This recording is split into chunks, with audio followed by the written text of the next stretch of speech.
Mr. Speaker, I ask unanimous consent that all members have 5 legislative days in which to revise and extend their remarks and to include extraneous material on this subject of the bill under consideration.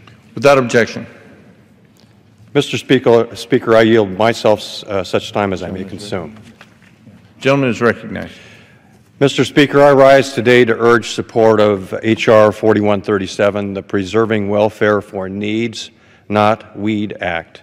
Federal welfare benefits are an important means for many individuals and families to get critical assistance for basic necessities until they get back on their feet. Shockingly, as a result of recent state laws legalizing recreational marijuana in Colorado and also in my home state of Washington, we are seeing new abuses of these benefits. In these states, a person can walk into one of the newly opened pot shops and use their welfare benefit card to pay for pot. These are federal tax dollars meant for basic necessities, and instead they are being used to purchase something that is illegal under federal law. It is exactly this misuse of tax dollars that this bill is designed to stop.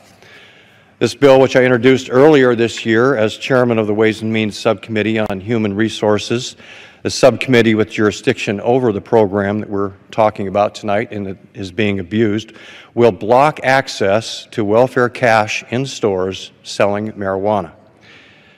And Mr. Speaker, I know firsthand the struggles that families can go through during my hard times from my own childhood growing up and from what I witnessed as a law enforcement professional for 33 years.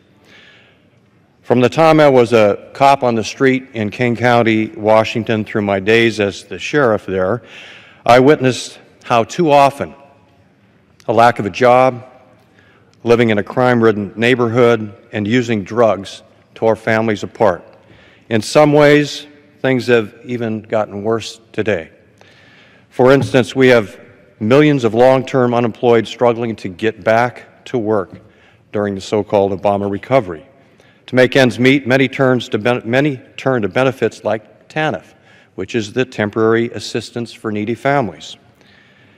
TANF, this project, or this program, the TANF program, provides millions of low-income Americans temporary assistance to help adults transition to work and support their children while they're doing that. TANF is a flexible grant to states, but it also includes rules to ensure that our tax dollars are being spent appropriately. Sadly, a disturbing number of people were spending welfare benefits in liquor stores, casinos, and even strip clubs. So in 2012, Congress passed a law that required states to block welfare benefits from being accessed in those places. And President Obama rightly signed that law, signed it into law. Since then, both Washington State and Colorado have legalized marijuana, opening up a new loophole, the pot shop loophole, as I call it, which the bill before us would close, along with the other shops that I mentioned before that are already closed to the use of your welfare benefit card, liquor stores, casinos, and strip clubs. This bill just adds pot shops to that list. This isn't an idle concern. A report examining welfare transactions in Colorado revealed over $5,000 in welfare benefits were accessed in stores selling marijuana in the first month such stores were open. With other states considering legislation to legalize marijuana, it is important that we close this pot shop loophole now before it expands. This bill simply says that when it comes to spending welfare benefits, money taxpayers provide to low-income parents to help support their children, we are drawing a line.